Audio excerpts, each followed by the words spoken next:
Scrivener, do you love it or do you love it? Hi, fellow writers. So today I am going to show you how I use Scrivener to revise my novel, the one I already talked about in another video, and especially at the scene level. So this is not a full tutorial. If you're here, it means you know Scrivener and you know how hard it is to just get a hold of it. It has so many options, so many options. So this is not a full tutorial at all. It would need a course for that. I'm just trying to encourage you to use it, even if you cannot use all of it, right? Just use it for a small thing, like in this case, I use it to save time and not get lost during revisions, right?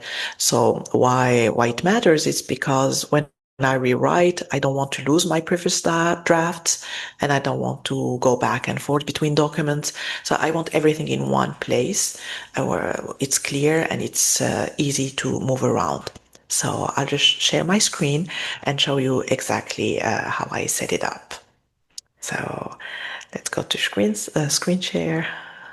So, and then I'll share my Scrivener. It has a lot of colors. I'm already warning you.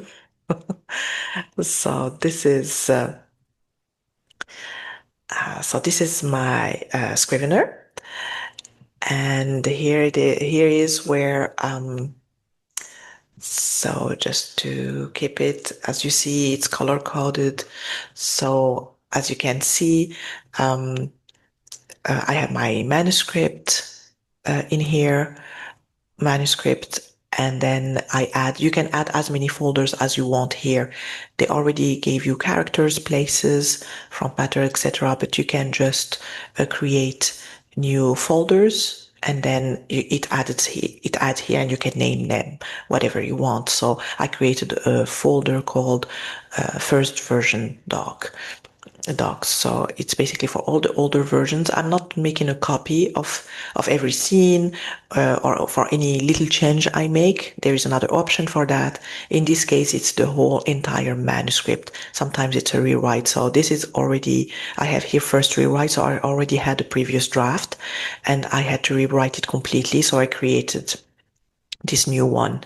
And then I revised it again intensely. So I created the plot revision. And now I am at the scene level revision. So I'm creating, I duplicate. It's very easy.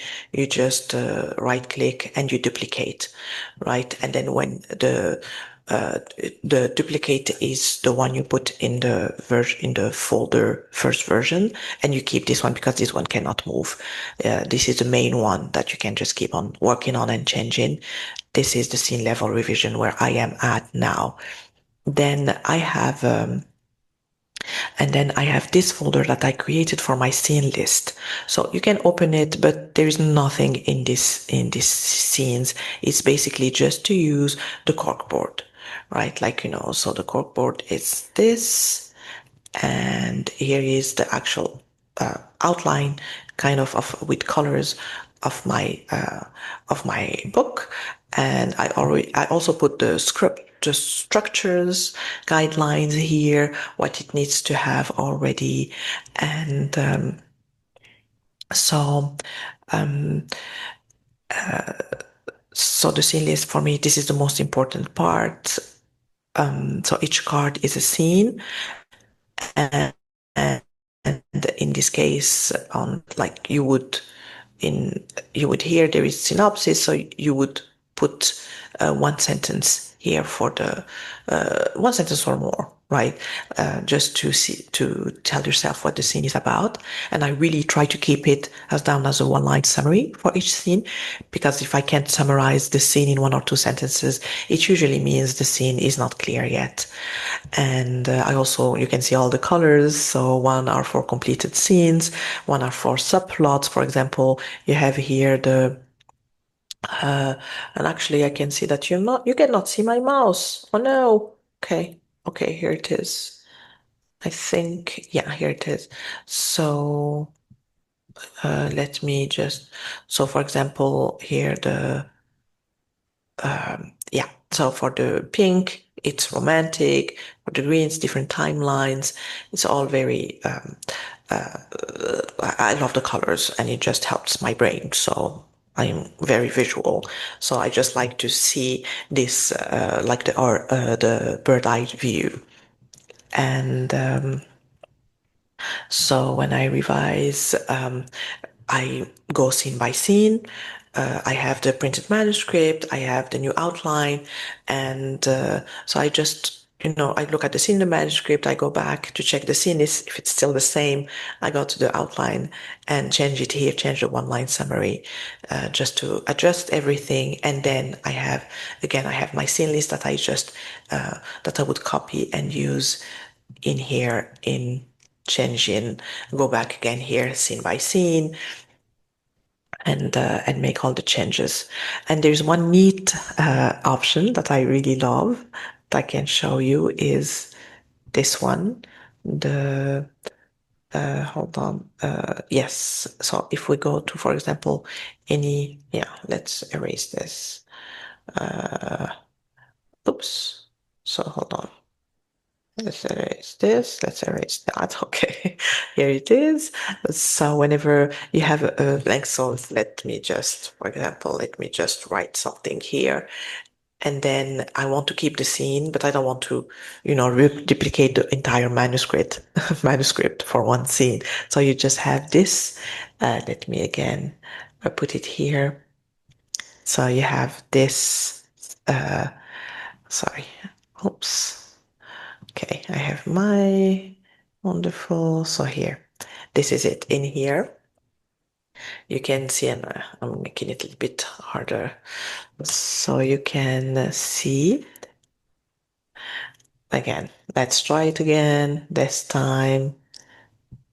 Here it is, this little uh, icon here with the uh, with the with the camera.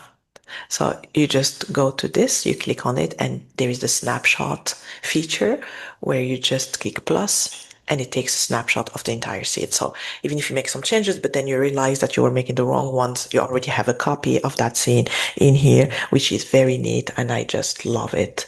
So that's basically how I use Scrivener for revisions. So it's simple, but it keeps everything organized and it saves me time. So if you use Scrivener differently, or if you have tips, let me know in the comments. If you're interested in using Scrivener, please do so. I don't have any affiliate link or anything. I just really it really helped me a lot.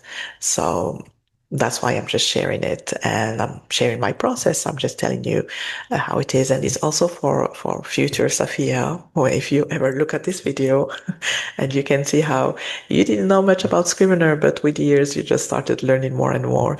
So if you're revising your novel, feel free to join me in the next session.